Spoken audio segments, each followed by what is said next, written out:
Hello and welcome to the Luv Doc podcast with hosts Waldo Wachewski and Ophelia Bruschi. Okay, so today we're diving into this letter to Luv Doc and the reply. And it's less about, practical advice, maybe, and more about this big, aggressive generational critique, heavy on the self-critique, too. Right. So let's set up the initial problem, the spark. It's from someone we'll call Mom Wants Me Gone. Okay. This person graduated back in 2018, film and media studies, from a liberal arts college in the Midwest. Got it. Sounds pretty standard for someone wanting to get into, creative industries. Yeah, so they moved back home to Austin, tried to get into the TV scene there. Makes sense. But then, the pandemic happened. Ah, right. So the temporary stay suddenly wasn't so temporary. Exactly. Extended indefinitely. And now, years later, it sounds like things are pretty tense at home. The welcome mat is gone. Yeah, the writer really details that tension. They said the mother actually forced them to get a restaurant job 2 years ago. So they are working. It's not like they're doing nothing. Right, but apparently the pressure to move out is just constant now. Relentless, like emails with bug-eyed emojis and apartment listings being sent. Wow, okay. Bug-eyed emojis. That paints a picture. It does, and the writer points out, crucially, that they're living paycheck to paycheck. Meanwhile, the mom apparently got a big bonus recently. Oof. So the money's there on the mom's side, potentially, but the pressure is still on. Exactly. And the writer's question, the original plea, is just how to gently tell her to back off. Gently. Yeah. That word seems key. Because the Luv Doc, well, they did not react gently. Not at all. It's like that word gently was the trigger. The doc even says, basically, I know what you want me to do here. Yeah, they anticipated the expected response, right?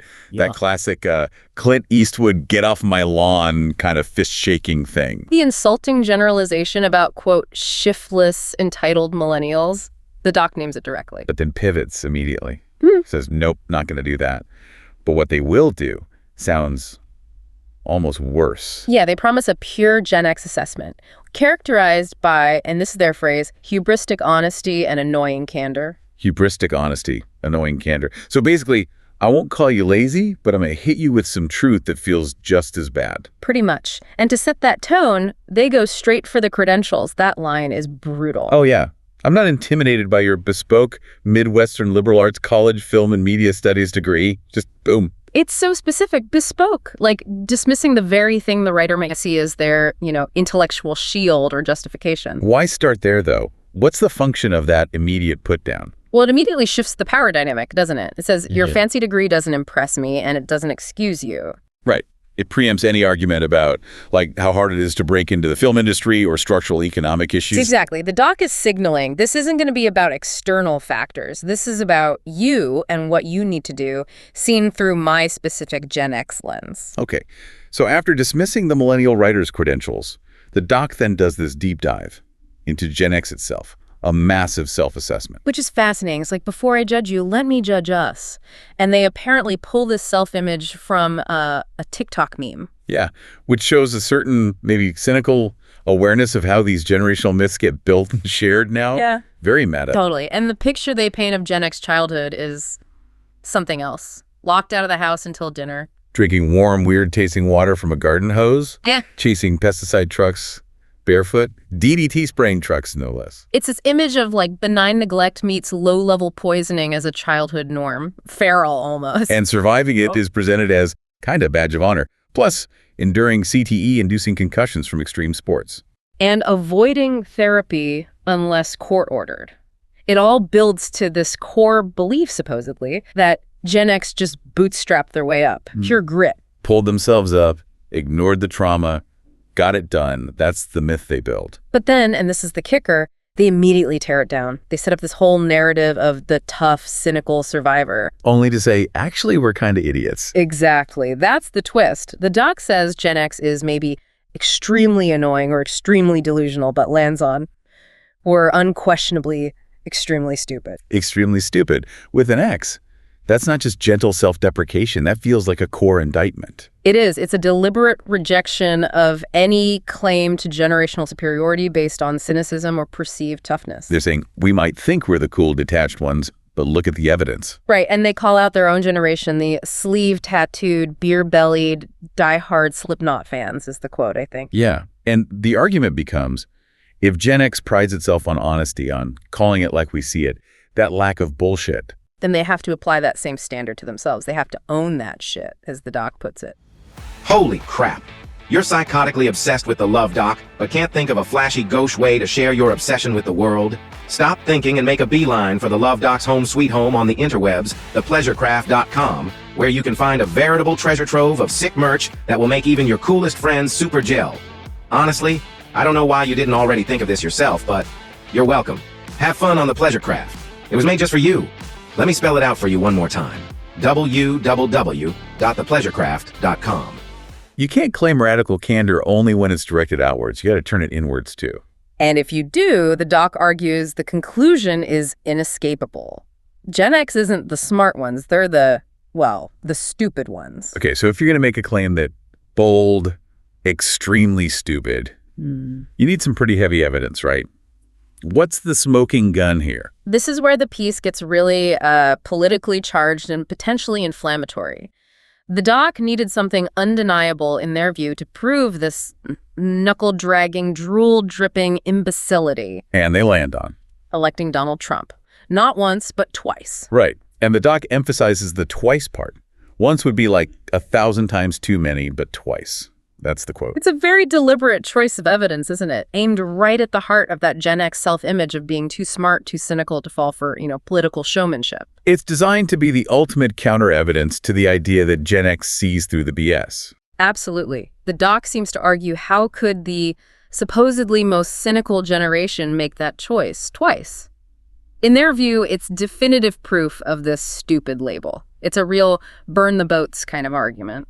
And the doc must have known the immediate reaction would be finger-pointing, right? Oh, it wasn't us, it was the boomers, or millennials helped. How do they handle that? They address it pretty directly. They basically say, look, boomers aren't blameless, but right now I'm talking about us, Gen X, own it. And the millennials. That's where it gets really interesting. They link millennial failings, or perceived failings, right back to Gen X. It becomes this inescapable loop. The Dumb and Dumber connection, as you called it earlier. Yeah. If millennials are shiftless, jobless, entitled, using that stereotype, the doc initially rejected. Then whose fault is that? The doc says, well, we fucking birthed and raised those millennials, so it's still on us. Wow. So either Gen X made a terrible political choice directly, proving they're stupid, or they raised a generation that's supposedly entitled, which also reflects poorly on Gen X. There's no winning. It's presented as total, inescapable generational accountability. You don't get to pick your generation. You don't get to disown the members you don't like. Like being stuck with Uncle Skeeter, the toothless, flat earther meth addict. That was quite the image. Yeah, you're part of the collective, so you wear the collective failures. It's a really harsh framing. Okay, so this whole massive detour into Gen X self-loathing and the Trump critique, it all serves a purpose, right? Yeah. It sets the stage for the actual advice. Exactly. The doc seems to be saying, look, we, Gen X, have zero moral high ground here. We are fundamentally flawed. Therefore, the advice I give you won't be patronizing or based on some imagined generational wisdom. It's going to be blunt, practical, unsentimental. Precisely. So finally, we get back to the original letter writer. Mom wants me gone.